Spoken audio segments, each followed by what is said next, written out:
What's up, interwebs? I'm Tim Green. This is my writing channel with awesome writing content. You are listening to Skyler Grant, the only novel I've ever pantsed and completed. This is the first draft, which is being read to you by my buddy Adam from ZOP Gaming. Hello, everyone.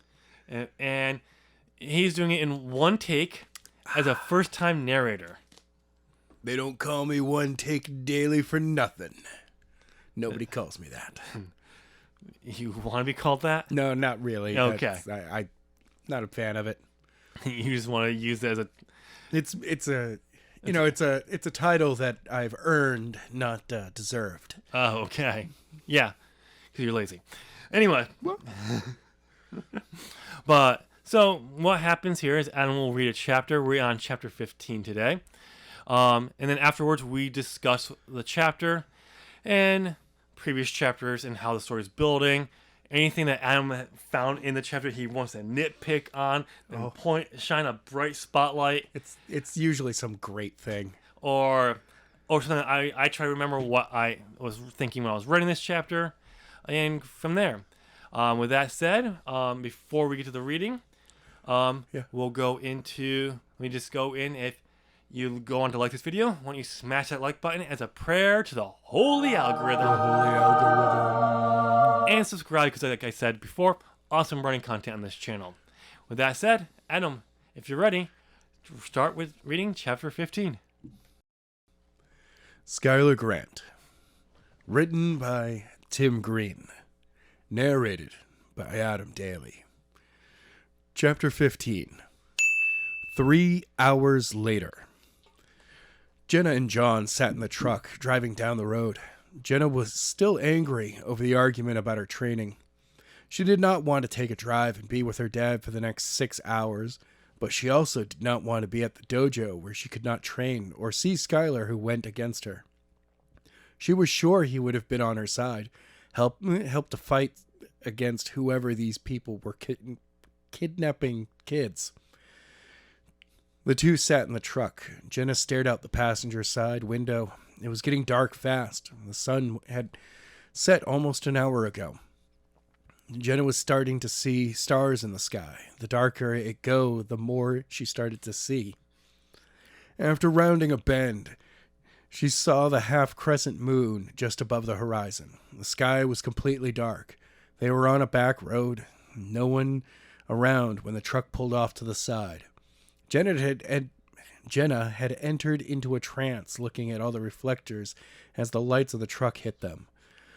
Once the truck came to a stop, she snapped out of it and turned to look at her dad. "This will do," said John, putting the truck into park, turning the keys, turning it off, and opening his door. "Give me a hand." "What are we doing?" asked Jenna, unbuckled her seatbelt, opened her door, and got out. She walked around to the back where Dad was lowering the tailgate, pulled back the tarp to see the soldier lying still. "He isn't dead, is he?" "No," said her dad, getting on the bed. "Skyler shot him with his own gun, with that tranquilizer. He'll be out for another hour or so. Give me a hand and grab his legs." Jenna grabbed the soldier's legs as her dad picked him up by his chest. She walked backwards as her dad lifted him up until he reached the end of the tailgate. He lowered the soldier to the bed, jumping down, then picked him up as Jenna lifted his legs. They walked several feet from the truck and walked off the road into the grass so he would be safe and not get hit by any driver not paying attention. Once they reached a safe distance, they slowly lowered him to the grass. Once on the ground, they both let go. "Let's go," said John, turning around to head back for the truck. Jenna was right behind him when the soldier grabbed her leg. He pulled in and grabbed her around her waist. "Ah!" screamed Jenna. John turned around to see the soldier holding his daughter. He took off, ran over to her, and kicked the soldier in the side. The soldier let go of Jenna, once free backed away, leaving a big gap between her and the soldier. John quickly maneuvered himself between her and the soldier. He kicked him again, this time in the gut, and the soldier let out a loud ah. Jenna watched as her dad raised his left hand and slammed it into the soldier's face. The soldier went limp. She did not move. She watched he dad, who stared right at the soldier to make sure he was down. After several moments, he turned and faced his daughter. He walked over and wrapped his arms around her. Jenna felt the squeeze of her dad, and it helped calm her down. After a few moments, he pulled away and looked at her. "You okay?" asked John. "Yes," Jenna replied, looking at her dad. "He just grabbed me. He didn't really do anything. I don't think he knew what he was going on and just reacted." "Okay, let's get out of here." John turned and walked back towards the truck. Jenna was right behind, but quickly looked back at the soldier. The faint light caught him just right. Red covered his lower part of his face, while his nose looked something had squashed it flat. She never thought her dad was that strong, but glad he was. The two went back in the truck in moments and were on their way.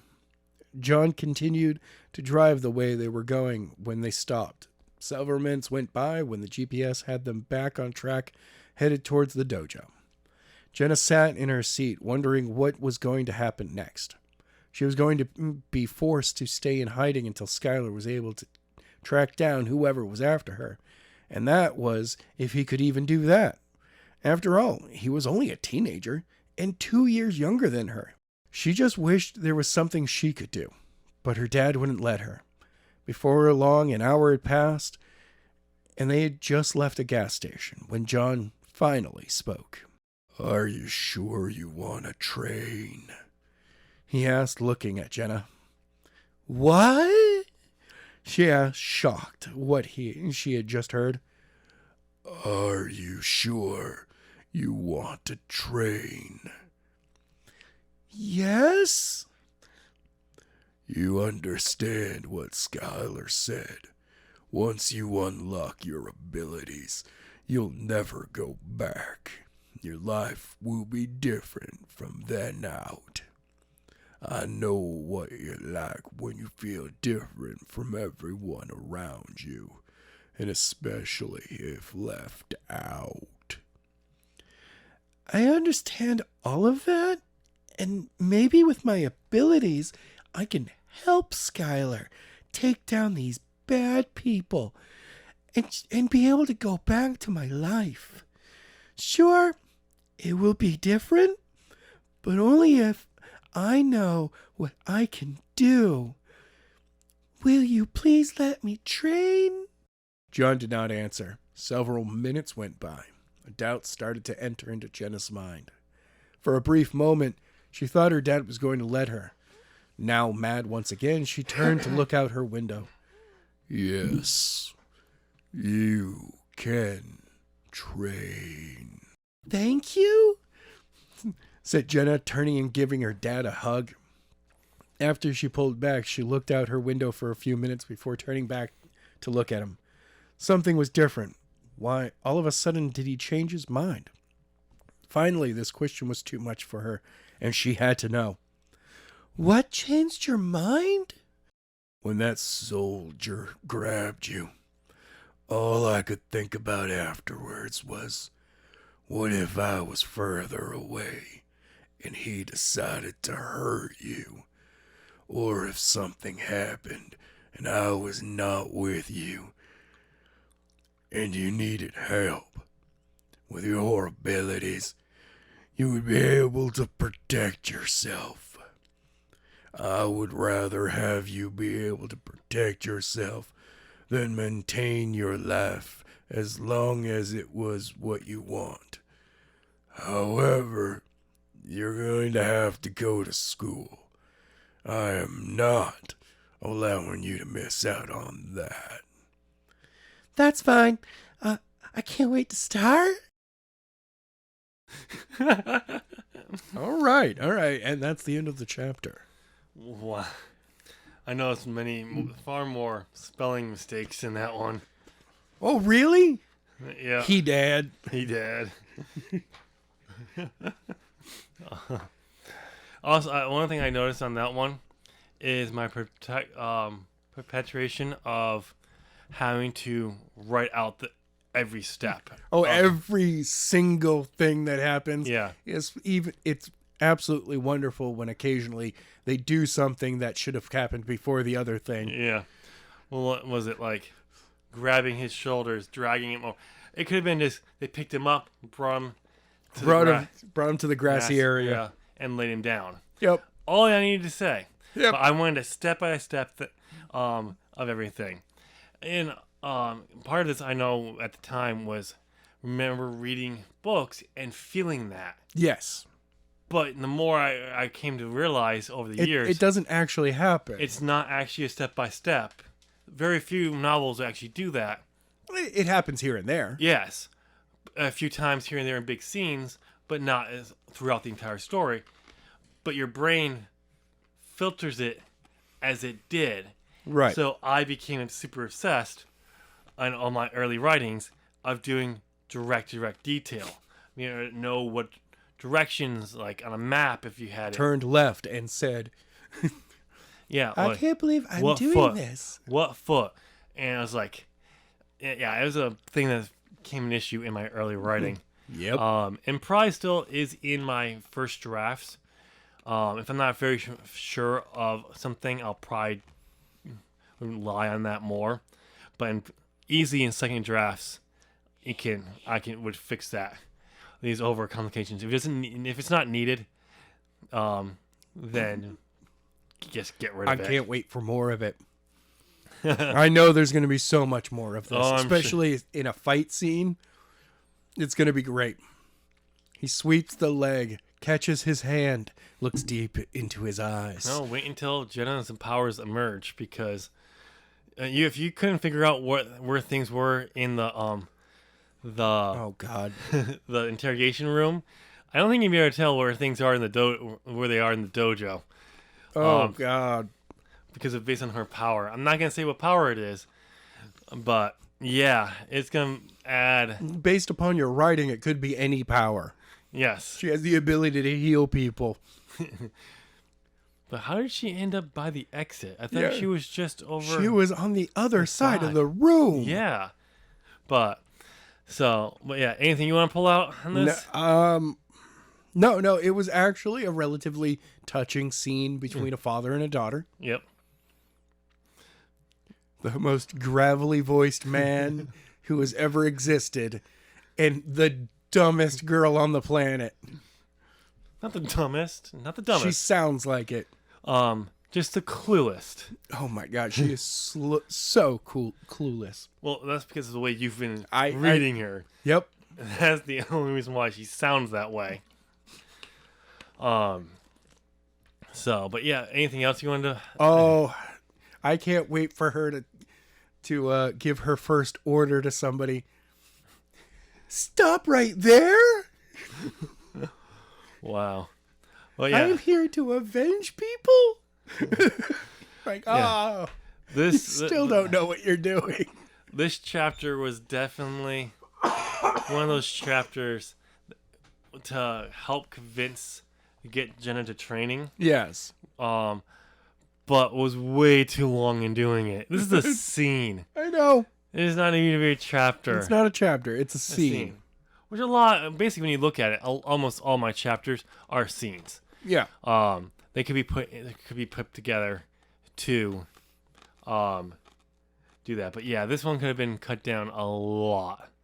And all that. Especially with especially when he is like when John finally asked her if she wants to change. There's no reason for him to pause and think about it. Nope. Or as long as it went, as long as it did. If I wanted that, like him not sure and time to think about it, still, he could have just said. He already had 3 hours of sitting in the truck. He didn't listen. He didn't respond. Just kept driving. It got to the point where it started to annoy her, thinking that she was about to train. so she started looking out at the there, and then then it's the line. That entire thing, everything she just said, I covered in a sentence or two. I know. But I had to, like, I don't know why at this point in it I made it dragged out so long. I don't know. But,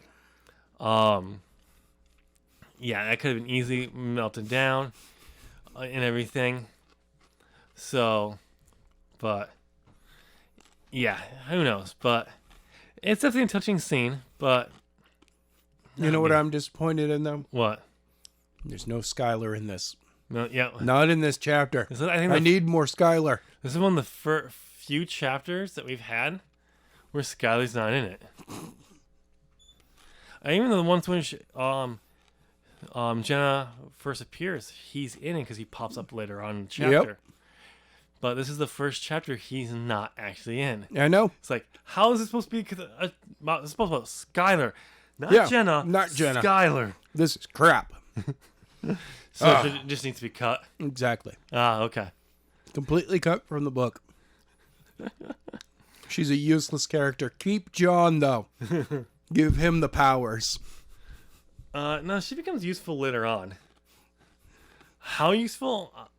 We'll see. We'll have to see. All right. I like to think that she actually does become useful way too fast for how much time actually takes place between. But I do think she becomes useful. So, waiting till you meet. What? Just waiting till you meet Skyler's best friend. Talking about not useful. All right. Well, that'll be happening in later chapters, though. Yes. Oh, we have to first go back and actually meet him when Skyler came through, and actually came to the high school before he got captured. Wow. Yeah, it's one of the flashback scenes. Another flashback. There's a lot of flashback scenes in this. So many flashbacks. There's a ton of flashbacks in this. It's timeline. We're 15 chapters in. The timeline doesn't even make sense anymore.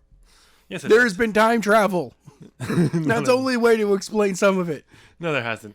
If you thought that flashback scenes get confusing here, in the next few chapters, I don't know if it's the next few, but at some point they get a little more complicated.